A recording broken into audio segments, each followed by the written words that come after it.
Yes. Ang pamamayani ng kapangyarihang inaabuso ay hindi panghabang buhay. Correct. At hindi rin panghabang buhay na nagtitimpi at nagpapasensya ang mamamayan. Sa kasaysayan natin, dumarating sa lundo at sukdulan, ang mamamayan ay kayang-kayang bumawi ng ipinahiram na kapangyarihan. At yan ang dapat ding tingnan ng ating Pangulo ng Bansa at ng mga kasamahan niya, lalo na po itong abusadong Speaker of the House na parang presidente kung gumamit ng poder at walang pasintabi sa mga karapatan ng mamamayan at mga nakasaad sa konstitusyon.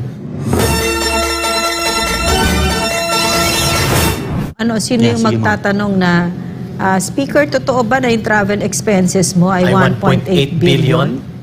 Wala na nagtatanong na gano'n. Ano na nangyari sa media natin, no? Ang ibig naming sabihin dito, pera ng taong bayan yan. Billion, trillions even. You mean to say you don't feel that you have any accounting to do with us? Tama ba yun? Ang swerte naman, di ba? At sa pagtatanong na yun, ma'am, naalala mo na bulgar tuloy na may naiwan pang 2 billion and mga something 20 million. That was already, ma'am, December. So saan napunta ang 2 billion? Wala pa rin. Walang nagtanong ulit at hindi nila ma-explain. Yun ang tanong ni Ma'am Lorraine. Krimen ba namin yan? Para kami ay labagan ng batas at busalan? Yeah, and there are so many things going on right now, no? And even in the other administrations, na kailangan tanungin.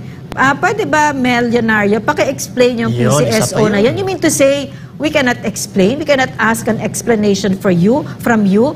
Senator Raffy Tulfo, ba't bigla kang tumahimik? Diba? These are very important questions to ask in a democracy, and I find it really sad when Franco watches what he's saying, kasi parang we're putting our lives on the line. In a democracy, hindi kailangan yan, hindi dapat nakasalalay ang buhay ng isang mamamahayag pag nagsasabi siya ng totoo, at pag siya ay nagtatanong, kasi yan ang trabaho ng journalist, yan ang trabaho ng reporter, ng media. No?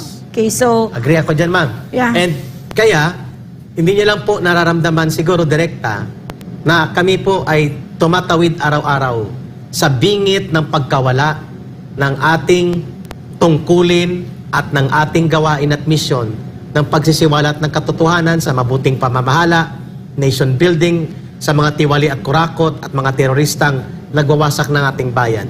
Mantakin mo, hindi man lang sinita sa loob ng Kongreso, mga kababayan, hindi man lang sinita ng may mga sense na mga kongresista ang panawagan ng mga operatiba ng CPP, NPA, NDF na pati sa social media, busalan at tanggalin ang SMNI. Imagine, no? Imagine, walang nag-imik at parang pinapalakpakan pa nila na sige, gawin nyo yan.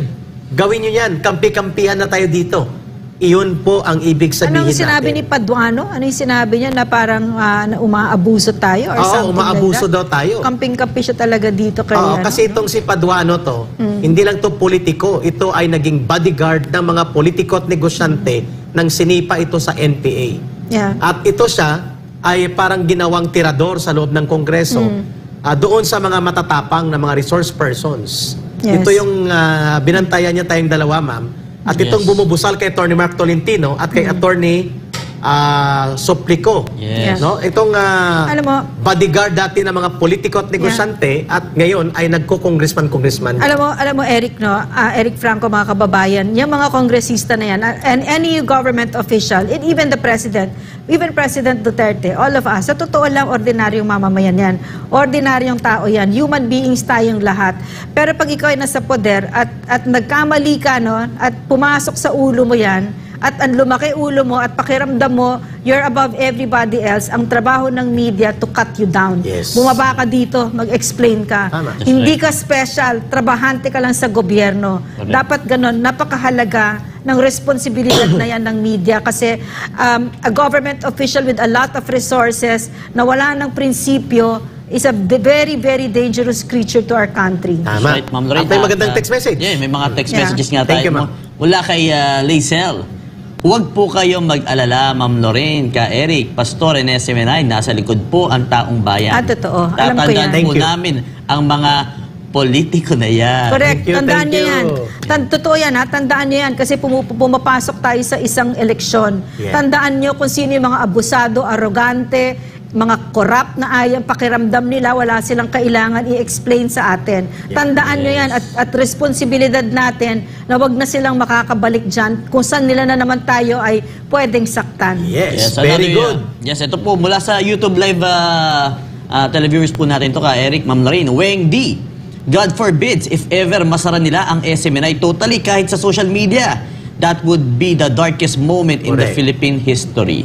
Expect the worst. People will definitely suffer. Okay, may I respond to Weng? Weng, people will suffer. The one that will suffer the most will be them because kakalad ka rin sila out Ng of the taong streets bayan. ng taong bayan. Yeah. I have my faith in the Filipino people is undaunted talaga, and it's unshakable kasi nakita ko na Yes. napabagsak natin ang CPP, NPA, NDF nung tayo ay nagkakapit-bisig. Correct. At sa isang demokrasya katulad natin at tayo magsasabi na demokrasya pa talaga tayo, ang pinakamakapangyarihan dito ay ang taong bayan. At sila sa isang demokrasya, sila ang matakot sa atin. Hindi tayo dapat matakot sa kanila. At hindi yan forever, ha? Yes. Ang pamamayani ng kapangyarihang inaabuso ay hindi panghabang buhay. Correct. At hindi rin panghabang buhay na nagtitimpi at nagpapasensya ang mamamayan. Sa kasaysayan natin, dumarating sa lundo at sukdulan, ang mamamayan ay kayang-kayang bumawi ng ipinahiram na kapangyarihan.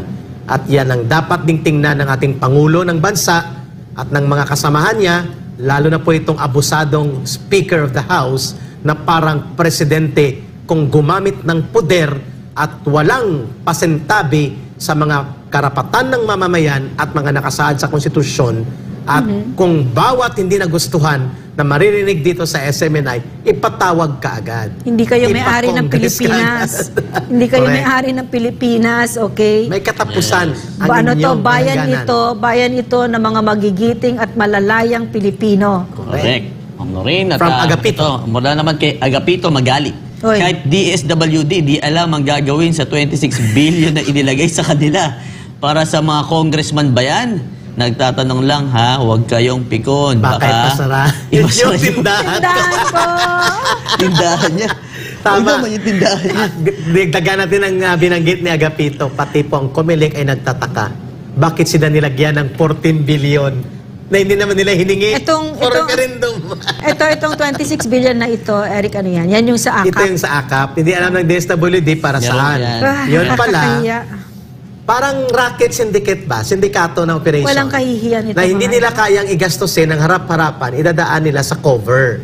So parang internal money laundering operation. Yun ang lalabahan mo ang isang pondo, itatago mo sa isang masama na hangarin na hindi mo aaminin. Correct. Yun pong ibig sabihin nitong Yan. text message na yun. Ito ka Eric, meron pa mula naman kay Rosary A. Kay former President Rodrigo Duterte, press freedom are 100% working in spite of oppositions like Bikoy Video, Correct. accusing family of drug lords, death squads, etc. Wala namang napatunayan. Keso, may May tato tato si Paulo. Duterte. Ito, magandang banggit ito ni Kwan ng ating netizen. 2015 pa po nagpaso at nag-expired ang franchise ng ABS-CBN, panahon ni Pinoy, Noynoy Aquino. 2016 carry over, wala siyang franchise.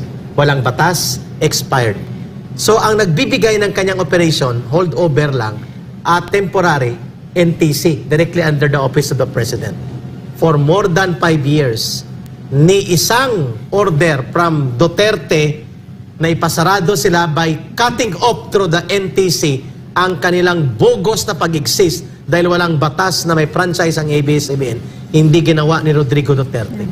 Ito, sa ilalim ni Ferdinand Marcos Jr., na nagpapakilalang iba siya sa mga dumaan na presidente, including sa tatay niya, na si Marcos Sr., walang martial law na diniklara, may batas ang SMNI, at walang kapangyarihan ang Kongreso sa mga ahensya sa ilalim ng kanyang opisina. 2044 valid ang franchise, inikutan ng batas, lantarang nilabag, binusalan, dahil lamang nagdududa sila ng SMNI ay kakampi at kumakampi sa kanilang mga kalaban sa politika ng kanyang pinsan at hindi nagugustuhan nila ang mga linyada na mga programa na sa tingin nila ay pwedeng gamitin para sila maibunyag at na NPA na panunulusol ng Communist Party. Aba, may batas na nilabag, tahimik pa rin ang buong gobyerno at ang lahat ng nakaka-message nito ay walang mga kahandaan na manindigan at magsalita na binanggit ni Ma'am Lorraine. Kasi Lorraine, baka pati franchise namin, imbestigahan din. Ipatawag din kami kagaya ng nangyari sa inyo. Yan po ang nangyayari ngayon.